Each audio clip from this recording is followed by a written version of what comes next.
our Congressman Henry Cuellar to Bexar County.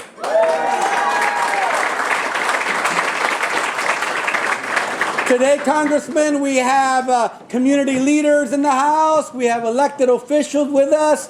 We have leaders in the business community. Todos, cada uno, contigo in Bexar County. You know, I've known the Congressman for a very long time. Él estaba in the State House. And what really comes to mind when we talk about Henry Cuellar is that he gets things done.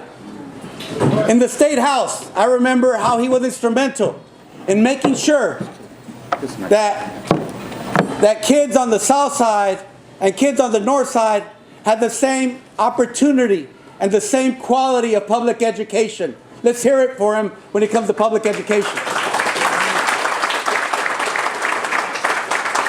Also in the House, he was instrumental in expanding our community college system. Ahí estaba él to make sure that Texas passed the DREAM Act. Thank you, Congressman.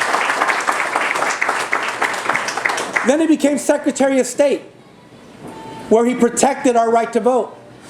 He expanded early voting and vote by mail in Texas. And at the same time, as Secretary of State, he made sure that commerce and international trade in Texas thrived con Mexico. Muchas gracias, Congressman.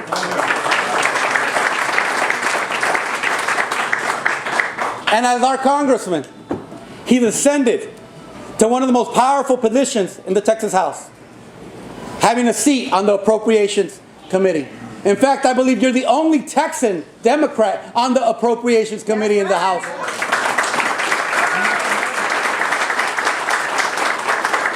The Congressman has developed a reputation of getting things done by working con quien quiera trabajar, by working across the aisle, whether it's Democrat or Republican. And we see his results on the American Rescue Plan that is making sure that we're bringing infrastructure projects to Texas, bringing projects to San Antonio, Bexar County, and to the Congressional District. This infrastructure plan is the reason why now in the United States we have the lowest unemployment rate in a very long time, and it's going to help us get through all the issues that we're in today economically. Por ende, muchas gracias, Congressman. So getting things done, trabajando con quien tenga que trabajar, lo ha logrado el Congressman, and many of you here today. I have a list of here people that are with us today that I want to make sure I recognize. We have our DA, Joe Gonzalez of Bexar County. Our State Representative, Elizabeth Campos. We have our firefighters in the House. We have representatives from New Star Energy. ¿Dónde está nuestro New Star? Thank you so much for joining us. We have veterans. We have precinct chairs. We have community leaders. Let's give a round of applause for all of them, too. We have Janie Gonzalez, our board at CPS, and President de Webhead también, correcto?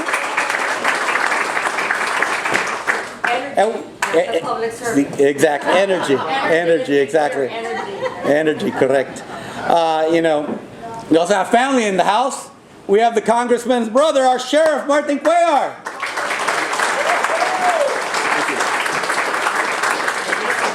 We have our Sheriff, I believe, Jim Hogg, Quique Alacon. There you go. Saludos. And with them we have our Jim Hogg County Judge, Juan Carlos Guerra. We have our Bexar County Clerk, Lucy Adame Clark. Lucy, where are you? Joining us from Laredo, tenemos a Art Cadena. Art. Gracias por joining us. Lydia, who organized tonight's event, muchas gracias.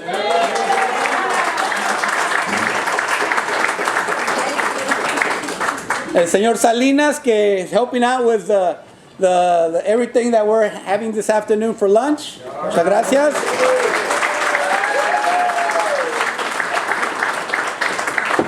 You know, the congressman, in addition to accomplishing everything he's accomplished here at the State House, at Secretary of State, or in Congress, he's done one thing that's incredible to believe.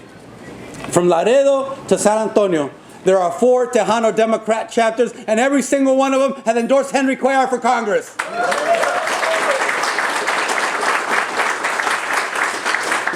Felicidades, Congressman. Now I'd like to introduce our State Representative, Liz Campos. Representative Campos, also AKA my boss, I'm serving as her Chief of Staff. She's out in the front lines on CPS with the kids.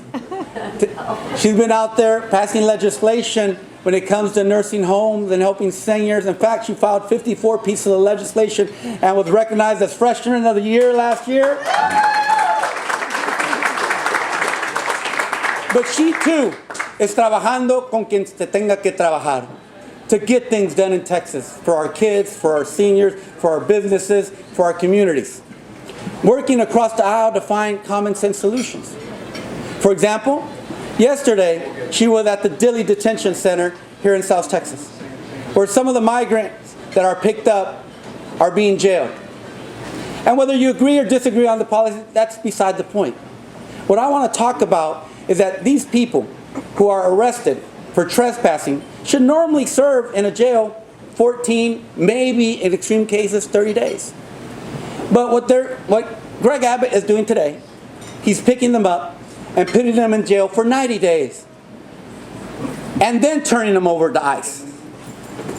That's costing us about $10,000. If you're going to pick them up, which you have a right to do, take them to ICE and save us $10,000 as taxpayers.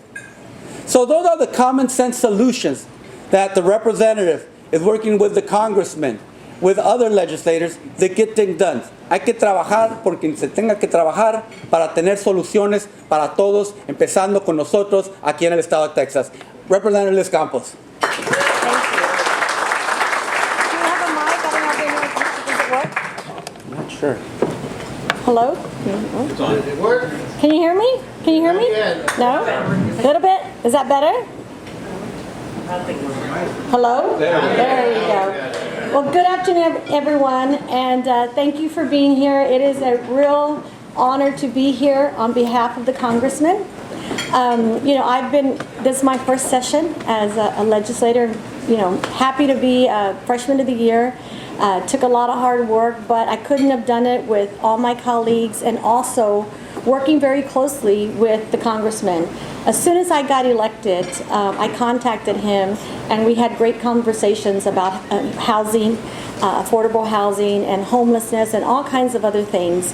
And so the Congressman and I have been friends for some time now. I used to work for a state senator and we built a relationship then. And I will tell you, each time that I was in need of something, even before I got into office, I would give him a call for guidance, advice, what have you, or something that was needed in the district. And he was always very responsive. And that says a lot about his character in that he cares. He's come a very long way. I mean, for him to be on appropriations, he's the only Democrat in Texas. We need him, and we need to make sure that he stays in office. So that's why it is an honor for me to be supporting him, and we just need to make sure that we continue the fight, and he needs to continue to be our congressman. When I went to Washington, when we left, we broke quorum. He was there for us. He guided us.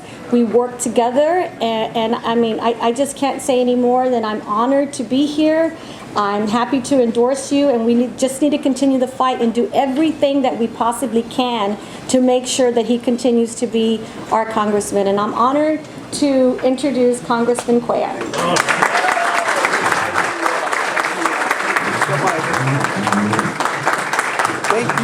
Thank you again so much. I appreciate it.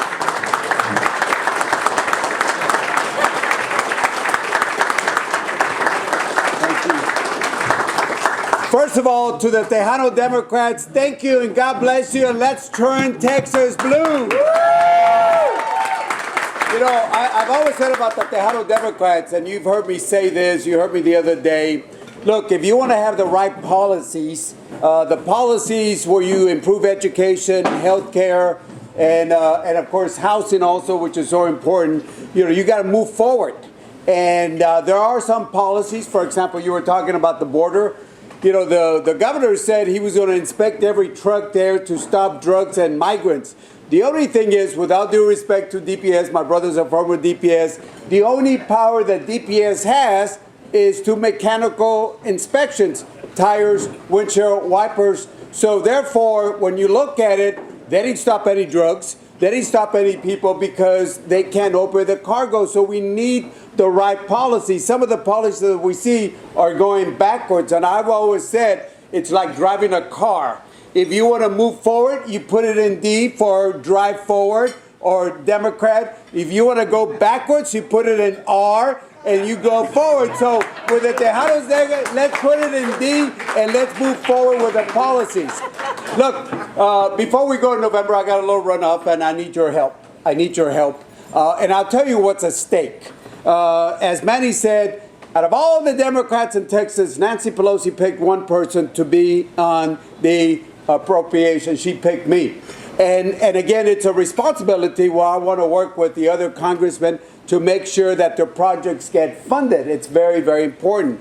And it's very important. And in Congress, as you know, seniority does play a role. You know, sometimes people say, oh, maybe we need a change. Well, let me tell you, if there's 435 members, just like I did when I started, you start at 435, 434, 433, 432, and you move on. Right now, I'm about 75 in seniority on that, and next year I'll move up to about 63 in seniority, so I have a lot more say-so also.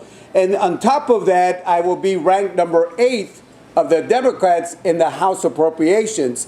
And as the vice chairman, my good friend Lucille is retirement, so the next chairman for Homeland Appropriations to have sensible border security will be myself. This is what's at stake up there. And I sit in 3 committees in appropriations. Defense, and you know why that's so important to Military Town USA, San Antonio, to all the veterans. So I want to make sure we get the funding for them. But on top of that, I also sit in Homeland, and we got to have sensible border security. And on top of that, I sit also on the Ag Committee.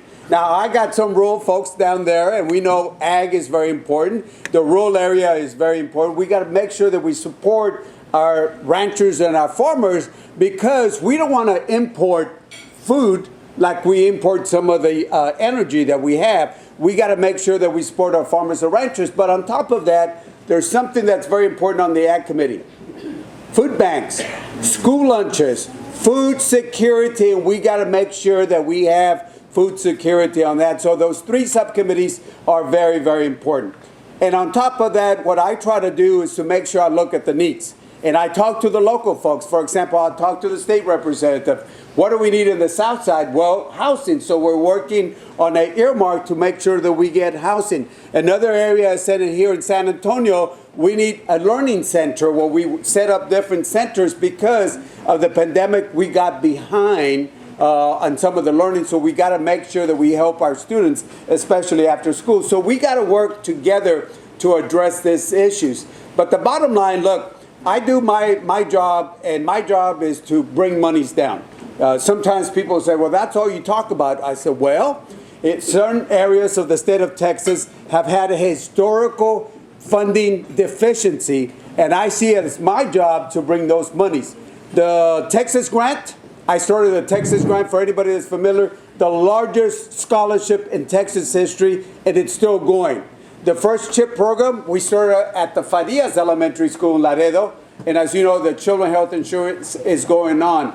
There's also something that we're trying to work with our friends at the state legislature. You know, the governor leaves billions of dollars on CHIP, and he leaves a lot of the Medicaid dollars that are very important to expand. So one of the things that we almost got done, we got it in the House, but it's still stuck in the Senate, and hopefully we can get it done in the Senate, is to do a Medicaid expansion. So those southern states, like the state of Texas, that didn't have governors that don't want to expand their Medicaid, we will go ahead and pay 100% of their insurance so we can bypass the state of Texas. And the number one state that will win will be the state of Texas. 800,000 people that will be covered. Jim Clyburn, as you know, a friend of mine, that was his idea, and we worked together to get it done. And he says, hey, there's something wrong here, Henry. I get X amount of people here in South Carolina. You get 800,000. I say, hey, Jim, it's a good idea, and that's why I'm supporting you on that. But it's going to help a lot of folks on that. So we got to be creative in Washington, and that's my job. The Recovery Act that we talked about, so many things that we are working on. So I want to be your congressman. I need your help, and the only way we're going to do this is with your help. As you know, I go from Bexar County, San Antonio, Guadalupe, Atascosa, down to McMullen County, all the way to Jim Hogg, Duval, Webb County, Zapata, and Starr County. It's a lot area, and I got to find a way to balance there, because you got urban areas, but you got the rural areas that I got to work and support. And then you got different needs. And I tell you, I get attacked for supporting the energy industry, and I will tell you, I will continue supporting the clean energy that we produce here, the oil and gas, for the thousands of jobs that they create here. Because if not, gasoline prices go up, inflation will go up, and we got to make sure that we find a balance. We want clean energy. We want to make sure we have sensible solutions to border security. But at the same thing, working with the local officials, I want to make sure that we address housing, education, and the issues that are so important. And I'll finish with this. We're all shaped by our parents. My father and mother, and Martin knows that, I'm the oldest of 8 kids. I'm actually older than Martin. He's younger than I am. It's an inside joke. White hair. No, I'm just kidding. He says he works harder than I do. It's probably true as the sheriff.